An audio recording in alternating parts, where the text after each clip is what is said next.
আসসালামু আলাইকুম ওয়া রাহমাতুল্লাহি ওয়া বারাকাতুহু।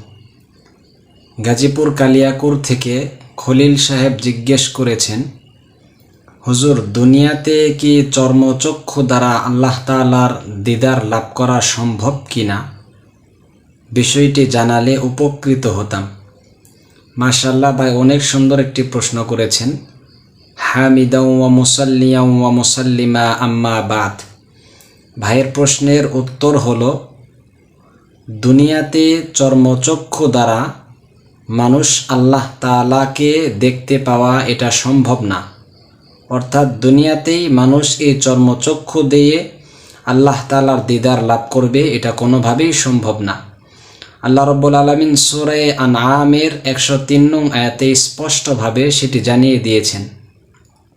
আল্লাহ রাব্বুল আলামিন বলেন, লা তুদরিকুহুল আবসার ওয়া হুয়া ইউদরিকুল আবসার ওয়া হুয়াল লাতীফুল খবীর।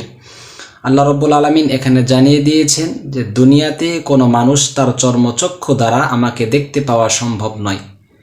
অতএব এখান থেকে সুস্পষ্টভাবে প্রমাণিত হয়ে যায় দুনিয়াতে চর্মচক্ষু দিয়ে আল্লাহ তাআলাকে দেখা সম্ভব নয়। আশা করি ভাইয়ের প্রশ্নের উত্তর আপনি বুঝতে পেরেছেন। আসসালামু আলাইকুম ওয়া রাহমাতুল্লাহি ওয়া বারাকাতুহু।